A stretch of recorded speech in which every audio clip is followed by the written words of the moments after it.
देवेंद्र शर्मा जी से निवेदन करूंगा कि वे हमारे वैज्ञानिक परिवार की ओर से आज के सत्र की और कल के सत्र की चिंतन धारा क्या होना चाहिए, इस विषय में अपने विचार रखें।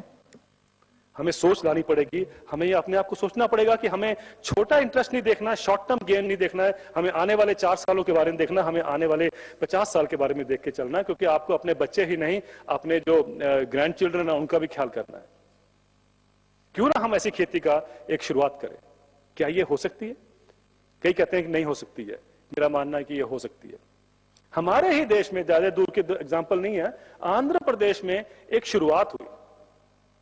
आंध्र प्रदेश में एक गांव है पन्नुकुल्ला, खम्मम जिले में है।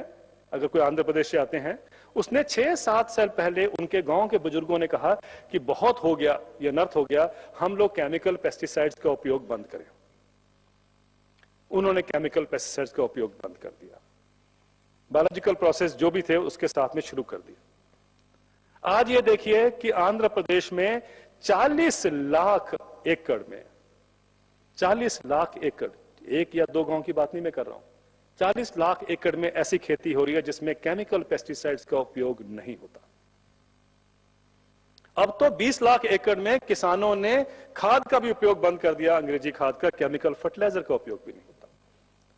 अक्सर ही कहा जाता है कि अगर जैसे आप ये हटाओगे तो खेती डूब जाएगी, खेती गिरेगी, पैदावार कम होगी, लेकिन वहां तो ऐसा नहीं हुआ। वहां तो ऐसा नहीं हुआ, वहां तो किसान भी खुशहाल, खेती तो ठीक होनी ही होनी है, कीड़े भी कम हो गए। और वहां अब सरकार का प्रोग्राम है ये, और उस प्रोग्राम में ये देखा गया है कि अब उनका टारगेट है कि 2013, जो कि दूर नहीं है, अब 10 मिलियन यानी 100 लाख एकड़ में ऐसी खेती करने का उनका विचार है। तो क्यों नहीं, अगर वो 100 लाख एकड़ में हो सकती है खेती, उसको अपने अपने तरीकों से हम अपने अपने राज्यों में क्यों ना लेके जाएं ऐसी खेती, जहां पर बाहर की इंडस्ट्रीज का जितना कम प्रकोप होगा उतना ही ज्यादा किसान का फायदा होगा। और उसमें एक देखो, एक मैंने नहीं कभी देखा, अगर आपने देखा तो मुझे बताइए, मैंने अपने 25-30 साल के कार्यकाल में नहीं देखा कि ऐसा गांव जिसका सारा जमीन उसकी मॉर्टगेज हो गई हो। जो गांव आप देखिए, ऐसा गांव है रामचंद्रपुरम, वहीं पर है आंध्र प्रदेश में, पहली जो गांव देखा गया, सारे का सारे गांव की जमीन मॉर्टगेज हो गई थी। सिर्फ केमिकल पेस्टिसाइड्स का उपयोग बंद किया उन्होंने 3 साल के अंदर अपनी जमीन वापस ले ली और इंटरेस्ट भी पे कर दिया। और उसके बाद देखा गया ऐसे 5-6 और गांव हैं जहां पर की सारी की सारी जमीन उन्होंने मॉर्टगेज से जो वापस ले ली है और अपना इंटरेस्ट भी पे ऑफ कर दिया। और हमारे देश में क्या कारण है कि महाराष्ट्र हो, पंजाब हो, गांव बिकाऊ है। एक तरफ तो गांव बिकाऊ है, लेकिन जो दूसरी तरफ जहां पर हमें एक संवेदनशील मैसेज लेना चाहिए वो हम नहीं ले पा रहे या हमें नहीं दिया जा रहा। कहने का तात्पर्य यह है कि आज एक ऐसी हालात हो गए हैं हमारे देश के सामने, एक तो हमें अपनी खेती की सस्टेनेबिलिटी को, टिकाऊ खेती है कि नहीं है, उस पर ध्यान देना होगा। और दूसरा देखना होगा कि ये जो बाहर से जो पूंजीवाद, जैसा पहले गाने में कहा गया है, वो जो सिस्टम आ रहा है, क्या वो आपके लिए परिपक्व है कि नहीं है, क्या आपके लिए वो ठीक है कि नहीं है। बहुत से लोग उसकी सपोर्ट करते हैं, मैं जानता हूं, बहुत से लोग ऐसी टेक्नोलॉजीज की भी सपोर्ट करते हैं, लेकिन क्या उससे किसान बच रहा है? क्या आज अमेरिका का किसान खुशहाल है? चलिए अमेरिका को देख लेते हैं, जहां से मॉडल लेके आते हैं। अमेरिका में किसान सारी किस्म की फसलें लगाता है, जेनेटिकली मॉडिफाइड, क्या आप जो भी कहते हैं लगाता है। उसके पास वहां पर फ्यूचर ट्रेडिंग भी है, कमोडिटी एक्सचेंज भी है, सबसे बड़ा शिकागो में है। सब किसान जो हैं, जितने बच गए हैं वहां पर किसान, अब वो कंप्यूटर पे इस्तेमाल काम करते हैं। वहां पर वॉलमार्ट भी है। अभी एफडीआई रिटेल की बात हो रही है, ये कहा जा रहा है कि बाजार को खोल दो, किसानों को फायदा होगा। उन्होंने तो खोला हुआ है बाजार, अमेरिका ने तो बाजार खोला हुआ, वहां वॉलमार्ट भी है। ये सब कुछ है, तो क्या किसान की इनकम बढ़ रही है वहां पर? अगर अमेरिका में किसान जीवित है तो इसलिए जीवित है कि उसको सब्सिडी मिलती है, उसको डायरेक्ट इनकम सपोर्ट मिलती है।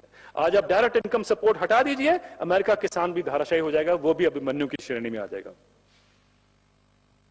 यह बाजार के जो आपको इल्यूजन दिया जाता है उससे बचने की कोशिश करिए। हम कोशिश करेंगे कि अगले 2 दिनों में बताएं कि कैसे बाजार जो है वो आपके ऊपर कंट्रोल करेगा, और इसको समझना है हमें। और फिर आप अपना एक ऐसा रास्ता निकालिए कि जो बाजार को फायदा ना दे, जो आपको फायदा दे। आज हम सब इसलिए इकट्ठे हुए हैं कि आज हम सब पीड़ित हैं, किसान भाइयों। सारे देश में जो है हाल एक ही है आज किसान का। और उससे निकलना है हमें। उसका रास्ता किसी और से नहीं आना है, रास्ता हम सब से आना है। हम सबको इकट्ठे बैठ के सोच के रास्ता बनाना पड़ेगा, और वो रास्ता हम ही बना सकते हैं। किसी बाहर की ताकत को लाने की जरूरत नहीं है, हम भी खुद कर सकते हैं, सक्षम हैं हम। लेकिन क्या कारण है कि अमेरिका में, अगर आप अमेरिका से यूरोप में आ जाएं, यूरोप में ये हाल है कि जितनी सब्सिडी दुनिया में मिलती है, सबसे ज्यादा किसानों को सब्सिडी यूरोप में मिलती है। मैंने जब पहली बार ये कहा, गाय की मैंने तुलना जब भारत के किसान से की, तो मुझे ये आशा नहीं थी कि it will hit the sensibilities of development policy makers.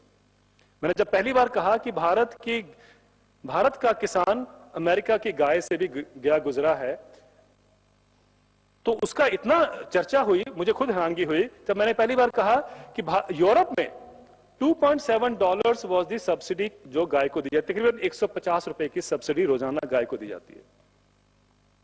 हमारे देश में अगर अपने ही आंकड़े देख लें, एनएसएसओ का सर्वे कहता है 2003-2004 का कि हमारे किसान परिवार की औसतन आय जो है वो 2115 रुपए है पर मासिक आय, 2115 रुपए।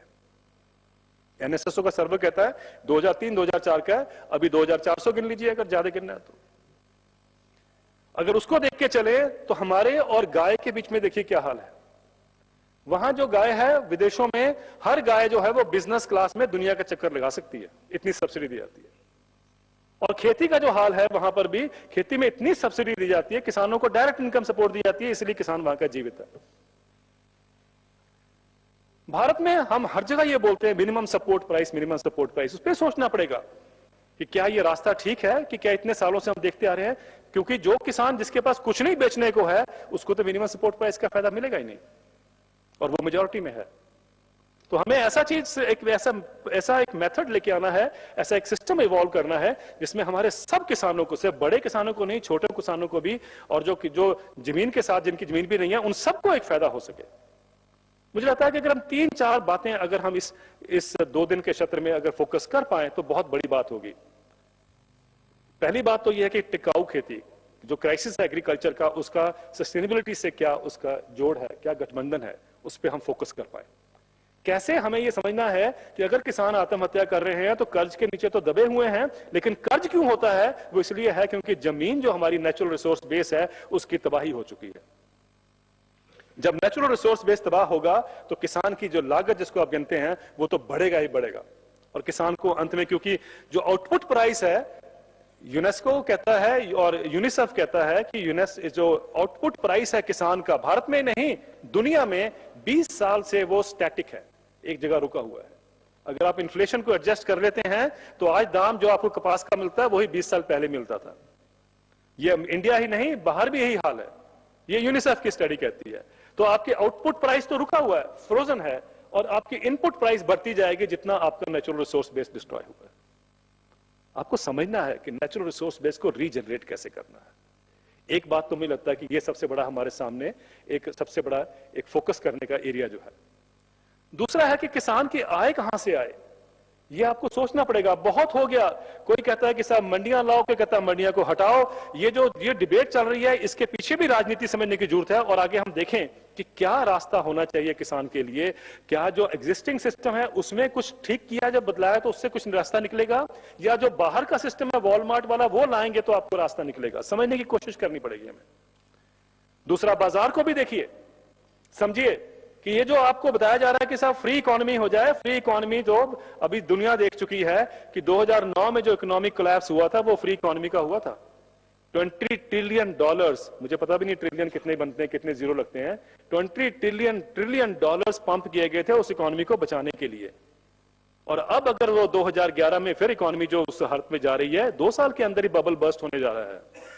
तो क्या ये जो बबल है फ्री इकोनॉमी का, ये आपके एग्रीकल्चर को तबाह करेगा कि इसको बचाएगा? ये भी हमें सोचने की जरूरत है, और इस पर सोच लगाएं आप, इस पर सोचें अपने आप, उस पर जितने भी फोकस हैं, एरियाज ऑफ कंसर्न है, उसको लाएं, उसको समझें, उसको जानें, उस पर डिबेट करें। मुझे लगता है कि ये बहुत बड़ी एक स्टेप होगी। और सबसे अहम है कि इंटरनेशनल जो आजकल जो पॉलिसीज चल रही हैं, लैंड एक्विजिशन की जो भारत में चल रही है, इस तरीके के जो सारे जो गठबंधन चल रहे हैं, इससे क्या फायदा होगा क्या नहीं होगा। मुझे याद है WTO के टाइम पर भी बहुत लोगों ने हमें कहा था कि WTO आएगा तो भारत की तो बल्ले बल्ले हो जाएगी। पंजाब एग्रीकल्चर यूनिवर्सिटी की एक स्टडी मुझे आज तक नहीं भूलती है।